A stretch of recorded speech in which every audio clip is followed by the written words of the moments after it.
अगला क्वेश्चन हमारे पास, in SI units the unit of wavelength is, यानी जो एसआई यूनिट है, सिस्टम इंटरनेशनल है हमारे पास यूनिट्स का, उसमें वेव लेंथ की यूनिट क्या होती है। तो पहले हम देख लेते हैं कि वेव लेंथ क्या होती है। वेव लेंथ से मुराद दरअसल होती है कि एक क्रस्ट से लेकर दूसरे क्रस्ट तक या एक ट्रफ से लेकर दूसरे ट्रफ तक जो फासला होता है, जो डिस्टेंस होता है, उसको हम वेव लेंथ कहते हैं। अब मिसाल के तौर पर हमारे पास इस तरह की वेव बनती है, ये अब ये वाला जो हिस्सा होता है, ये इसके जो नीचे वाला हिस्सा होता है, ये वाला, इसको हम कहते हैं ट्रफ, और ये जो ऊपर वाला हिस्सा होता है हमारे पास, ये वाला ये इसको हम कहते हैं क्रस्ट।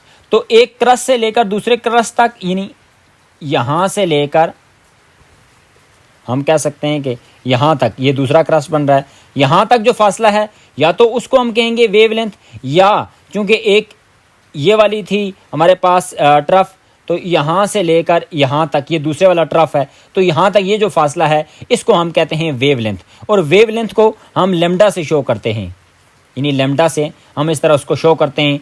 तो चूंकि ये डिस्टेंस होता है, इसलिए डिस्टेंस की ही यूनिट इस्तेमाल होगी, जो कि है ऑप्शन डी, यानी मीटर।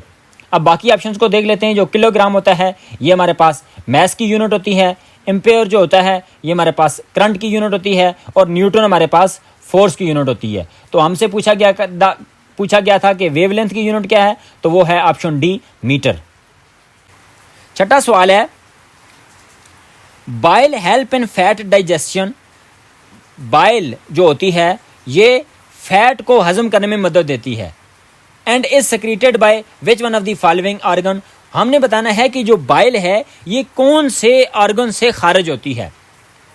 बाइल ये फैट को हजम करने में मदद देती है, और ये हमने बताना है कि ये किस ऑर्गन से ये खारिज होती है, स्टमक, गॉल ब्लैडर, लिवर या पिंक्रियाज। तो ऑप्शन सी दुरुस्त है कि जो बाइल है वो लिवर से खारिज होती है।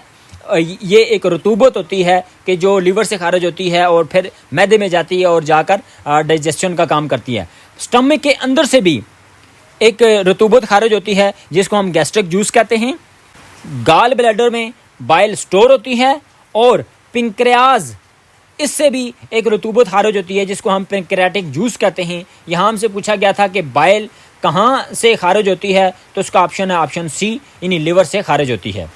हमारे पास तीसरा क्वेश्चन है कि platelets are irregular shaped blood cells. जो प्लेटलेट्स होती हैं ये इर्रेगुलर शक्ल की ब्लड सेल्स होते हैं। हमें पता है कि जो हमारे पास ब्लड होता है, ब्लड में मुख्तलिफ तरह के ब्लड में पहले तो दो हिस्से होते हैं, एक को हम कहते हैं प्लाज्मा और दूसरा हिस्सा होता है ब्लड सेल्स का। अब जो ब्लड सेल्स हैं इनमें भी मुख्तलिफ तरह के सेल्स होते हैं, जैसे रेड ब्लड सेल्स होते हैं, वाइट ब्लड सेल्स होते हैं, और तीसरे होते हैं प्लेटलेट्स। तो जो प्लेटलेट्स होते हैं ये भी ब्लड सेल्स की एक किस्म है जो इर्रेगुलर शेप के होते हैं। अब पूछा गया है कि विच one of the following disease is associated with the decline in number of platelets. जब हमारे खून के अंदर प्लेटलेट्स की तादाद डिक्लाइन हो जाएगी, यानी कम हो जाएगी, तो फिर कौन सी बीमारी लगेगी। तो हमारे जिस्म के अंदर अगर प्लेटलेट्स की तादाद कम कौन सी बीमारी करती है, वो है ऑप्शन सी के डेंगी फीवर जब होता है बंदे को, तो वो प्लेटलेट्स की जो तादाद है वो कम हो जाती है। अब हम एनीमिया को देखते हैं। एनीमिया से मुराद होती है कि खून में जो रेड ब्लड सेल्स हैं उनकी कमी हो जाना। एड्स जो है वो एक ऐसी बीमारी होती है कि जो डायरेक्ट कॉन्टैक्ट से लगती है, और ट्यूबरकुलोसिस टीबी को कहते हैं, ये भी एक जो है वो सांस की बीमारी है। लेकिन हमसे पूछा गया कि था कि प्लेटलेट्स की कमी कौन सी बीमारी करती है, तो वो है ऑप्शन सी, यानी डेंगी फीवर।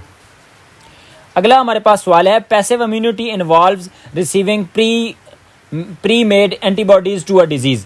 कि जो पैसिव इम्यूनिटी होती है वो पहले से तैयारशुदा एंटीबॉडीज़ इस्तेमाल करके हम किसी डिजीज़ को ख़त्म करते हैं, rather than your body producing them, ना कि हमारा जो जिस्म है वो खुद उनको बनाता है। क्या मतलब कि हमारे पास इम्यूनिटी जो है वो तीन किस्म की होती है। एक हमारे पास होती है इननेट इम्यूनिटी, जो कुदरती तौर पर होती है, अल्लाह ताला की तरफ से होती है।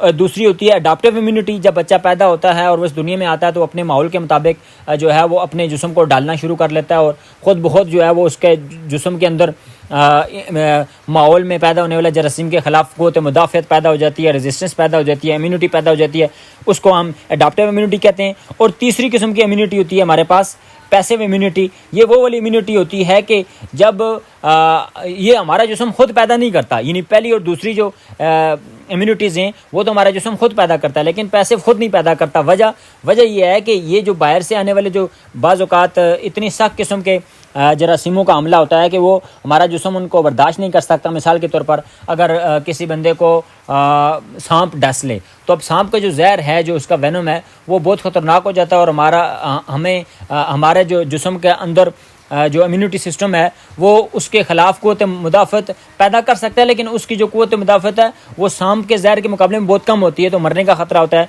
इसलिए पहले से तैयार शुदा हम एंटीबॉडीज़ का इस्तेमाल करते हैं और मरीज़ को जो है वो वैक्सीन वगैरह लगाते हैं, टीके लगाते हैं, तो इसको कहते हैं पैसिव इम्यूनिटी। अब हमने क्या बताना है आगे, मज़ीद भी पैसिव इम्यूनिटी के बारे में लिखा हुआ है, प्रोवाइडिंग इमीडिएट, यानी ये जो पैसिव इम्यूनिटी होती है ये फ़ौरन इंसान को दी जाती है, तो फ़ौरन असर रखती है, एंड शॉर्ट लिव्ड प्रोटेक्शन, और फिर ये थोड़े अरसे के लिए ही बंदे को प्रोटेक्ट करती है। मसलन अगर एक बंदे को किसी सांप ने डस लिया, तो अगर हम उसको वो टीका वगैरह लगाएंगे, वैक्सीन लगाएंगे, तो फ़र्ज़ करें कि वो 5-7 दिनों तक जो है वो बंदा जब ठीक हो जाएगा, फ़र्ज़ करें कि महीने बाद अगर फिर उसको सांप डस ले, तो एक नया टीका, नई वैक्सीन हमें लगानी पड़ेगी। इसका मतलब है कि जो पैसिव इम्यूनिटी है ये शॉर्ट लिव्ड होती है, यानी थोड़े अरसे के लिए ही ये काम करती है।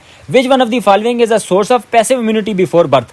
अब हमने बताना है कि बर्थ से पहले जो पैसिव इम्यूनिटी होती है वो बच्चे को हम कैसे देते हैं। मतलब ज़ाहिर है बर्थ से पहले जो है वो बच्चा माँ के पेट के अंदर होता है, तो फिर उसको हम कैसे इम्यूनिटी देंगे, तो उसमें हम देखते हैं कि antibodies pass through the placenta.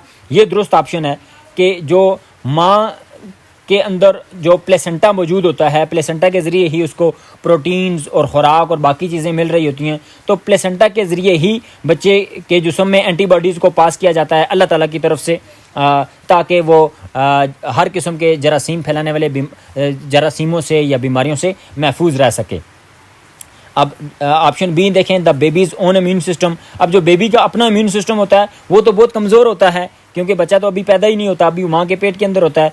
Mother's breast milk, जब बच्चा माँ के पेट के अंदर होता है तो फिर वो ब्रेस्ट मिल्क, यानी उसके जो दूध है माँ का, वो तो पीता ही नहीं है, वो तो जब बच्चा पेट से बाहर आएगा तो तब पिएगा। और वैक्सीनेशन, अब बच्चा पेट के अंदर है तो उसको वैक्सीन भी नहीं लगती, तो यहाँ ऑप्शन ए दुरुस्त है। 7वां क्वेश्चन है, In 1827, which one of the following scientists observed the movement of pollen grains in water under microscope? 1827 में माइक्रोस्कोप के नीचे किस साइंसदान ने पोलन ग्रेन्स की मूवमेंट का मुशाहिदा किया था?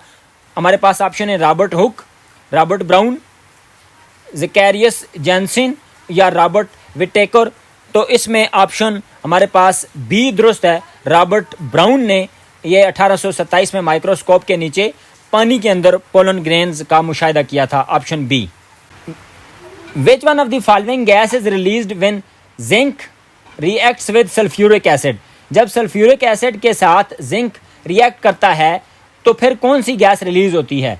तो H2SO4 यानी सल्फ्यूरिक एसिड जब जिंक के साथ रिएक्शन करता है तो फिर बनता है जिंक सल्फेट प्लस हाइड्रोजन, यानी हाइड्रोजन जो है वो हमारे पास खारिज होती है, जो कि है option B. In which of the following parts of the maize seed the food stored? जो मेज सीड है यानी मकई का दाना है, उसमें फूड कहाँ पर स्टोर होता है? तो फूड हमारे पास स्टोर होता है एंडोस्पर्म में। अब टेस्टा क्या है? टेस्टा जो सबसे बाहर वाली आउटर लेयर होती है जो प्रोटेक्ट करती है सीड को, उसको टेस्टा कहते हैं। इसको सीड कोट भी कहा जाता है। रेडिकल ये सीड का एक ऐसा हिस्सा होता है कि जिससे जड़ बनती है, और एंडोस्पर्म में फूड स्टोर होता है। ऑल ऑफ द अबव ये ठीक नहीं है। विच one of the following plants undergoes self pollination? हमारे पास 4 ऑप्शन हैं, हमने बताना है कि इनमें से किस प्लांट में सेल्फ पोलिनेशन होती है। पोलिनेशन की 2 किस्में, एक है क्रॉस पोलिनेशन, एक है सेल्फ पोलिनेशन। हमने बताना है कि सेल्फ पोलिनेशन किस में होती है, मेज़ में, कॉटन में, रोज़ में या पपाया में। तो कॉटन एक ऐसा प्लांट है, एक ऐसा पौधा है कि जिसमें सेल्फ पोलिनेशन होती है। मेज़, रोज़ और पपाया तीनों में क्रॉस पोलिनेशन होती है। What is fever classified as? Fever यानी बुखार, ये क्या है होता है? सिम्टम, किसी की निशानी होती है, कोई अलामत होती है किसी बीमारी वगैरह की, ट्रीटमेंट किसी बीमारी का इलाज होता है, डिजीज़ खुद एक बीमारी होती है, या जेनेटिकल डिजीज़ होती है, या जनियाती डिजीज़ होती है, यानी जो वलदैन से बच्चों में मुंतकिल होती है। तो फीवर ये एक तरह का सिम्टम होता है, यानी ऑप्शन ए दुरुस्त है कि जब भी किसी बंदे को फीवर होता है तो इसका मतलब है कि हमारे सिस्टम के अंदर जो है वो कोई ना कोई मसला है, हमारा सिस्टम ठीक काम नहीं कर रहा है, बाहर से जरासीमों ने हमला कर दिया है। तो ये एक निशानी होती है कि हमारा जिस्म बीमार है।